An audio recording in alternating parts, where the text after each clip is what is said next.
As coisas estão quase num fluxo natural do que era imaginável do que ia acontecer. Isso é um presidente e toda uma estrutura de frente que ganha uma eleição contra uma outra frente que existia e que precisa colocar os seus para dentro, ok? E esses colocar os seus para dentro tem pressão, porque o grande corpo médio, que é o que se chama de centrão, né?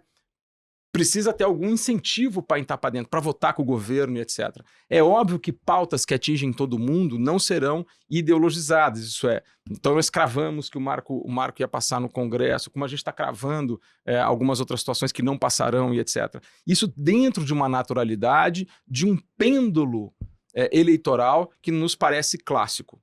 Porém, o que ainda não está dentro, talvez, ainda não está dentro da naturalidade. Número 1, uma participação muito ativa de burocracias ainda que, talvez, com a ascensão do atual governo, querem retomar um processo tecnocrático de fazer com que o Brasil seja liderado por tecnocracias e não pela democracia. O que eu quero dizer? O pouco espaço que vai ser dado pelas instituições a novas políticas públicas. Isso a gente tem que estar preparado, né? Isso vai ser frustrante para o governo também. Isso vai ser bastante frustrante para o governo. Número 2, o papel de algumas instituições, e eu digo de judiciário, como de Ministério Público, que às vezes ainda também não estão sendo bem entendidos, e eu acho, às vezes, que, em virtude do contexto, acabam indo um pouco além do que aquilo que se era esperado daquele tipo de instituição. Mas número 3, e agora um aspecto extremamente positivo, qualquer investidor estrangeiro ou nacional sabe que se investir no Brasil e tiver algum problema legal e etc., ele pode recorrer para o judiciário. O nosso judiciário, nesse ponto, ele é independente, isso é, se você é estrangeiro, vem cá e investe, certo?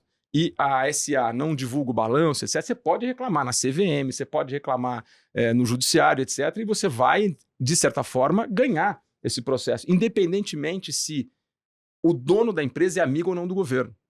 Isso é uma diferença do Brasil para outros países como Rússia, como China e etc., que é um ativo nosso, né? E isso não está sendo tocado. E, por fim, eu acho que a grande questão para a política é o seguinte: o executivo tem preferências diversas do legislativo e preferências diversas do judiciário. A preferência maior do executivo é crescimento. Ponto. E para se ter crescimento, o executivo tende a achar, às vezes, caminhos que o mercado não gosta.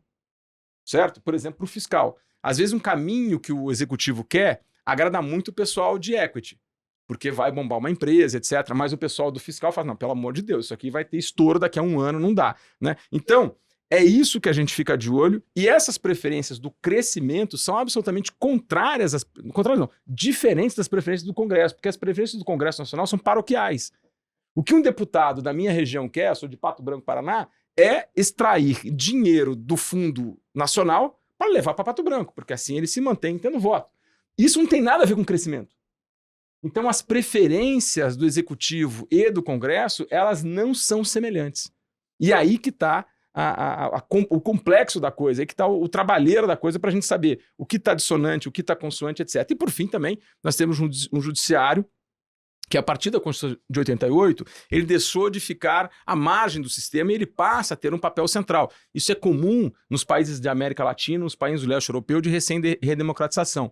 Adam Przeworski, que vem da economia, aliás, ele trabalha essa questão, especialmente na América Latina, especialmente no leste europeu, de como o judiciário se torna uma força política própria nesses países, né? Então a gente tem que colocar na conta também as possíveis reversões no judiciário de boas políticas públicas ou más políticas públicas também, não importa, mas que vêm do executivo ou até chanceladas pelo legislativo. Então a gente tem que colocar esse jogo aí entre os três poderes em conta, fora as pressões do mercado, fora as pressões, enfim, do Ministério Público, etc.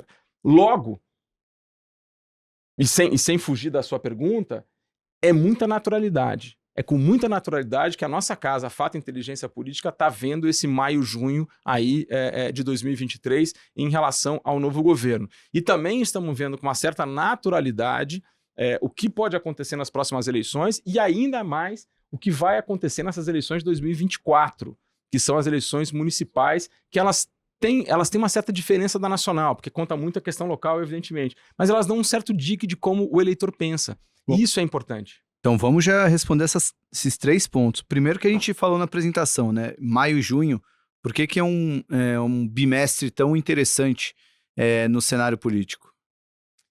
Todos os maio e junho de governos recém-eleitos, eles trazem consigo o fim do tal de namoro. E por que é o fim do tal de namoro? Porque na formação do governo, o governo tem que eleger um ministro, vamos supor, o ministro da Saúde. E ele tem que colar no plantel 4 ministros da Saúde, um mais ligado ao partido tal, outro mais ligado ao partido tal. E quando ele acaba definindo quem é o ministro, e nesse caso foi uma escolha, entre aspas, técnica, porque foi a presidente da Fiocruz, que não era ligada a partido, né? O presidente e a Casa Civil, enfim, o complexo do governo acaba desagradando os partidos que queriam entrar no Ministério da Saúde. Só que eles não podem falar isso no primeiro mês, no segundo mês. É justamente em maio e junho que eles começam a querer exigir a volta daquele lugar que eles não foram. Isso é, em outras palavras, ou o ministro performa muito bem, e é muito difícil você performar nos primeiros meses, é muito, muito pouco espaço, até para você colocar uma política pública na rua. Você ainda está preso à política pública do passado, e o passado era um governo que esse aqui era oposição, então são outras políticas públicas, né? E aí o que faz o complexo do mundo da política? Vai para cima. E a gente notou isso, como você bem falou, em todos os governos. Isso, evidentemente, traz uma pressão para a reforma ministerial, uma reforma nas estatais, né? Uma troca de pessoas nas estatais, etc. Isso traz toda essa pressão aí dessa grande SA chamada Brasil, né? E é uma pergunta que eu faço para vocês. Se o Brasil fosse uma SA vendida em bolsa, vocês comprariam? Tá caro? Tá barato? Caramba, olha... O pessoal que vem aqui acha que tá barato. Mas também... Comprar o Brasil? Comprar é uma o SA, Brasil. se fosse listada na bolsa. Tá barata? Tá cara? Eu acho que no quesito governança, não sei se compraria não, viu? Acho que o compliance não deixaria comprar o Brasil. Tem muito ativo com bom retorno, mas a governança não sei se Então ajuda. Maio é quando chega a conta da transição ali. Exatamente. Se você pegar a última grande emenda do último governo, que foi uma PEC, foi em dezembro, foi dia 21 de dezembro, certo? No último dia, passou uma PEC no último governo. Mas não foi uma emenda do último governo, foi do novo governo que ele não tinha tomado posse, certo? E para você passar uma PEC, gente, não é tão simples não, é meio complicado. Então tudo isso leva a essa fase de maio, junho, que tradicionalmente é uma fase de cobrança. E toda a fase de cobrança acuou o governo, certo? Então a gente viu Fernando Henrique acuado, vimos Lula 1 acuado, vimos Dilma acuado nesse período e vimos também o próprio Bolsonaro acuado nessa fase. Se você pegar, faça um convite a todo mundo aqui, vá no Google, dá uma olhada lá, maio, junho de 2019 e veja lá, era Bolsonaro brigando com Rodrigo Maia, relações estremecidas, Centrão pedindo reforma ministerial. É muito parecido, assim, né? Muito parecido o padrão de que acontece, porque a política continua sendo a mesma, e como a gente falou, para aqueles que estão nos vendo e nos ouvindo, o poder ele é escasso, não é tal qual o dinheiro é escasso, o poder é escasso, e quando alguém ganha, alguém está perdendo, né? E quem perde fica só esperando o momento para dar o ataque. O quê? Sério que você acabou de ver um vídeo do Market Makers e não está inscrito no canal? O que custa se inscrever, deixar um like e apertar o botão do sininho para receber uma notificação toda vez que a gente publicar um conteúdo novo? Além disso, você treina o algoritmo do YouTube para levar esse conteúdo para mais pessoas interessadas em finanças. Então, faz a presa e deixa o seu inscreva-se aqui.